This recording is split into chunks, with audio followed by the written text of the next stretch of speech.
कर्म फलदाता शनिदेव तथा नवग्रहों में न्यायाधीश शनिदेव हो रहे हैं अस्त। 13 फरवरी को जब सूर्यदेव का राशि परिवर्तन होगा, सूर्य वर्तमान मकर राशि को छोड़कर शनिदेव के मूल त्रिकोण राशि कुंभ राशि में प्रवेश करेंगे। उसके पश्चात 17 फरवरी से शनिदेव अस्त अवस्था में चले जाएंगे। जब भी कोई ग्रह अस्त अवस्था में होता तो उसके कार्यकत्व के भाव में निर्बलता आ जाती। तो जब शनिदेव अस्त अवस्था में जाएंगे तो किस प्रकार का प्रभाव देने वाले। जय श्री गणेश, नमस्कार। मैं आचार्य संजय द्विवेदी। मेरे समस्त प्रबुद्ध दर्शकों का मेरे चैनल पर हार्दिक स्वागत है। आज मैं शनिदेव के अस्त अवस्था में जाने पर किस प्रकार का प्रभाव प्राप्त होने वाला है, किन भाव में निर्बलता आ सकती है, उसका क्या उपाय है जिससे आप इस अस्त अवस्था के काल में भी एक अच्छा लाभ प्राप्त कर पाए, संपूर्ण विश्लेषण लेकर मैं आपके सम्मुख उपस्थित हूं। अब चूंकि नवग्रहों में कर्म फलदाता शनिदेव है, जो कर्मों के अनुसार ही फल की प्राप्ति कराते हैं, न्याय के देवता हैं। शनिदेव को प्रसन्न रखने के लिए अथवा इस अस्त अवस्था में भी अच्छा लाभ लेने के लिए प्रत्येक व्यक्ति को अपने कार्य को निष्ठा से करना चाहिए, अपने पूर्ण परिश्रम से अपने कार्य को संपादित करना चाहिए, किसी कार्य को टालने से बचना चाहिए तथा आज का काम आज करना चाहिए। साथ ही साथ कभी किसी के साथ अन्याय ना करें, किसी को सताएं नहीं, तो किसी भी समय में कोई भी नकारात्मक प्रभाव आपको प्राप्त नहीं होगा। आज मैं मकर राशि के लिए शनिदेव के इस अस्त अवस्था में जाने पर किस प्रकार का प्रभाव प्राप्त होने वाला है, किस प्रकार के भाव में समस्या आ सकती है, किस भाव की प्रबलता प्राप्त हो सकती है, आप कहाँ लाभ ले सकते हैं अथवा कहाँ पर समस्या आ सकती है, उसका क्या निवारण है, संपूर्ण विश्लेषण मैं पूर्ण तर्क के साथ करने जा रहा हूं। प्रिय दर्शकों, ये राशिफल आपके चंद्र राशि पर आधारित है, अर्थात आपकी जन्म कुंडली में यदि 10 नंबर में चंद्रमा है तो आपकी मकर राशि है। मकर राशि शनिदेव की ही राशि है। यहाँ पर शनिदेव द्वितीय भाव में गोचर कर रहे हैं। यहाँ पर अत्यंत प्रबल अवस्था में धन भाव में शश नामक राजयोग में है, जो अत्यंत विशेष रूप से लाभकारी हो रहा है। जब 13 फरवरी को सूर्यदेव का राशि परिवर्तन मकर राशि से कुंभ राशि में हो जाएगा, सूर्य शनि का संयोग बनेगा, तो शनिदेव पर अस्त अवस्था का प्रभाव आरंभ हो जाएगा। जहां पर 17 फरवरी से पूर्ण रूप से शनिदेव अस्त अवस्था में चले जाएंगे।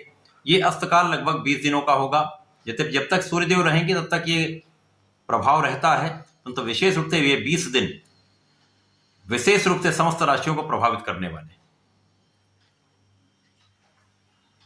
मकर राशि के लिए लग्नेश तथा धनेश होकर धन भाव में ये अस्त अवस्था प्रारंभ होने वाली है, जिसके कारण कुछ भाव में विशेष रूप से प्रगति भी होगी, कहीं पर कुछ समस्याएं भी होंगी।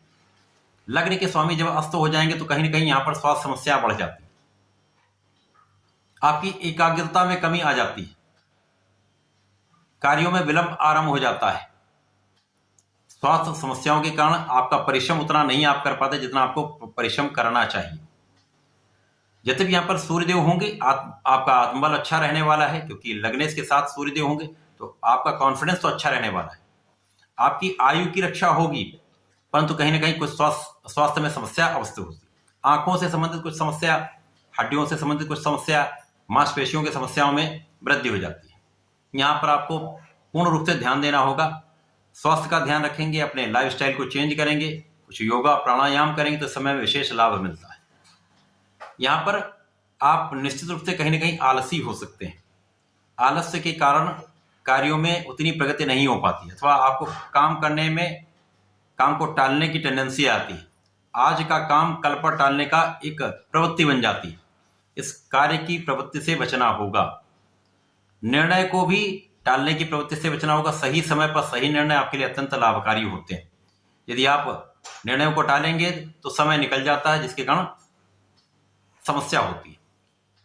धन भाव में अस्त अवस्था में जाएंगे, धन भाव कुछ समय के लिए एक पॉज आ जाए तो यहाँ पर जो विशेष लाभ मिल रहे होते हैं उनमें कुछ कमी आती, परंतु सूर्यदेव यहाँ पर आकस्मिकता के भाव के स्वामी होकर धन भाव में है, तो जो एक रेगुलर आपकी इनकम आ रही वहां पर कोई समस्या नहीं है। जो विशेष लाभ मिलने होते उसमें कुछ समस्या आती, परंतु अचानक धन वृद्धि का योग भी बन रहा है, धन की प्राप्ति होती रहेगी। धन के उपार्जन में कोई बहुत बड़ा संकट नहीं है, परंतु धन को बचाने में समस्या है। जो धन आ रहा है, अचानक धन प्राप्ति हो रही, उसको संचय का प्रयास करें। इसके पश्चात सुख भाव पर जहां पर शनिदेव का एक प्रभाव पड़ रहा था, तो यहाँ पर भूमि भवन वाहन का जो योग बन रहा है उसमें कुछ डिले हो सकता है, आपको धैर्य रखना होगा। सुख के उपार्जन में कुछ देरी हो सकती है, माता के स्वास्थ्य में कुछ समस्या हो सकती है, यहाँ आपको ध्यान देना होगा। सुख संपदा का यदि ये वाहन का आप क्रय करना चाह रहे हैं तो हो सकता है यहाँ पर आपको धैर्य रखना पड़े, कुछ टाइम लग सकता है, कुछ समय लग सकता है। बाकी कोई बहुत बड़ा यहाँ हानि का योग नहीं, किसी प्रकार की कोई समस्या का योग नहीं, केवल डिले होगा। इसके पश्चात आपके लाभ पर शनिदेव का प्रभाव है, तो जब आपका स्वास्थ्य कुछ कम अच्छा होता है, आप उतना परिश्रम नहीं कर पाते हैं, तो कार्य क्षेत्र में कुछ निर्बलता अवश्य आती है। कार्य क्षेत्र की निर्बलता के कारण उतना लाभ आप नहीं ले पाते जो एक्सपेक्टेड होता है।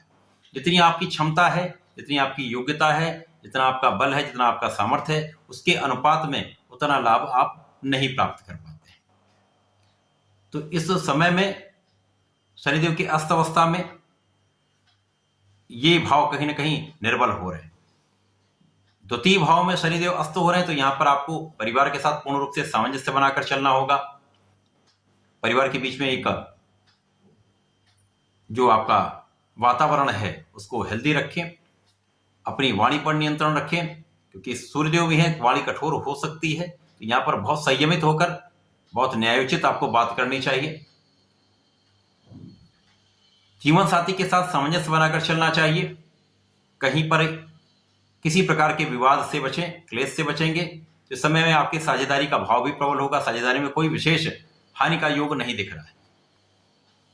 मकर राशि के लिए शनिदेव की अस्थावस्था का प्रभाव लाभ को कुछ कम कर सकता है, धन की प्रबलता में कुछ कमी आ सकती है, धन का संचय उतना नहीं आप कर पाएंगे, परंतु अचानक धन वृद्धि का योग निश्चित रूप से बनेगा। माता का ध्यान रखें, अपने स्वास्थ्य का आपको ध्यान रखना होगा। इस अस्थावस्था के समय में मकर राशि के जातकों को नियमित रूप से सूर्यदेव को जल देना चाहिए।